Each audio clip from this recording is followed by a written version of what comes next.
नमस्ते दोस्तों, एक बार फिर आपका स्वागत है मेरे YouTube चैनल मंदिर की कहानी में। और आज मैं आपको बताने जा रहा हूँ एक और नए मंदिर के बारे में, जिसके बारे में जानकर आपको हैरानी भी होगी और खुशी भी।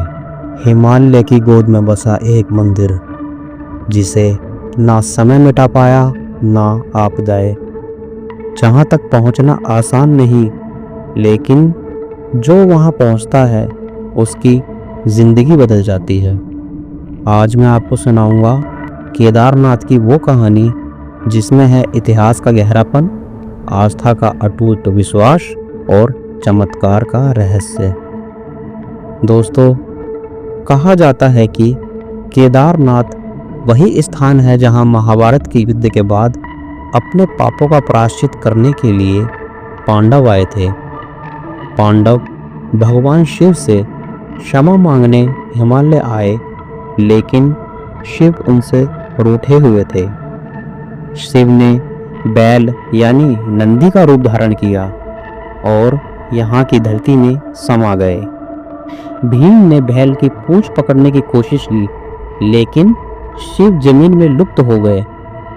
सिर्फ उनकी पीठ का हिस्सा यहाँ प्रकट हुआ, जो आज केदारनाथ में शिवलिंग के रूप में पूजित है।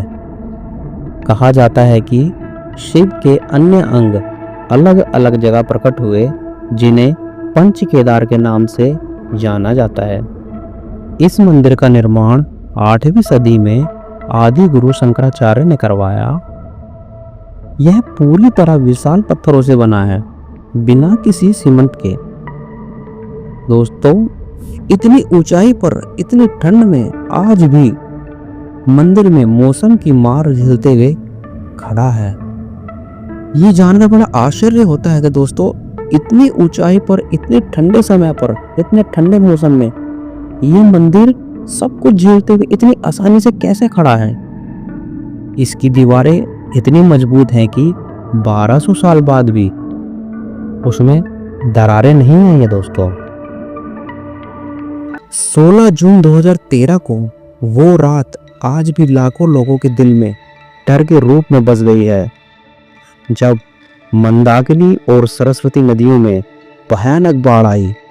बादल फटे और देखते ही देखते पूरा केदारनाथ नगर मलबे में दब गया। हजारों लोगों की जानें चली गईं, घरों और दुकानें बह गई। लेकिन आश्चर्य की बात है दोस्तों, मंदिर लगभग सही सलामत खड़ा रहा। उस समय मंदिर के पीछे एक इतनी विशाल चट्टान आकर ऐसे रुकी जिससे पानी और मलबा सब कुछ टकराकर 2 हिस्सों में बट गया और मंदिर को कुछ नहीं हुआ। स्थानीय लोग कहते हैं ये कोई साधारण पत्थर नहीं, बल्कि दिव्य शिला थी, जिसे खुद भगवान शिव ने भेजा।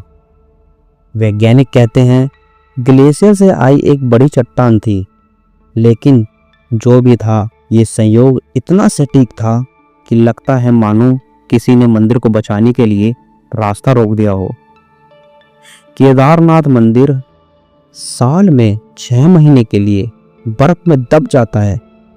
उस दौरान यहाँ पूजा बंद हो जाती है और भगवान की मूर्ति को उखीमठ ले जाया जाता है। लेकिन चमत्कार देखिए, जब अगले साल बर्फ पिघलने के बाद मंदिर के दरवाजे खोले जाते हैं, तो अंदर का दीपक अब भी चलता हुआ मिलता है। क्या ये आश्चर्य नहीं, क्या ये रहस्य नहीं है दोस्तों? आप खुद सोचिए, जब एक मंदिर 6 महीने के लिए बंद हो गया हो, तो 6 महीने तक बिना तेल बिना घी के दिया कैसे जगमगा सकता है दोस्तों? कई श्रद्धालु बताते हैं कि यहाँ ध्यान करने पर उन्हें शिव के साक्षात दर्शन या नंदी के रूप में आशीर्वाद मिलता है। कुछ कहते हैं कि रात में मंदिर से घंटियों की हल्की आवाज़ सुनाई देती है, जबकि आसपास कोई नहीं होता। दोस्तों, मंदिरों के पत्थरों में आज भी गर्माहट महसूस होती है, जबकि बाहर बर्फ जमी रहती है। कितनी हैरानी की बात है ये। और यहाँ के पानी का तापमान साल भर एक जैसा रहता है और कहा जाता है इसमें औषधीय गुण हैं। यहाँ जाने वाला कोई भी व्यक्ति, कोई भी लोग या कोई भी इंसान दावा करते हैं कि चढ़ाई के रास्ते में उन्हें अनजाने साधु मिलते हैं जो उन्हें रास्ता बताते हैं, लेकिन वापसी में वो साधु दिखाई नहीं देते दोस्तों।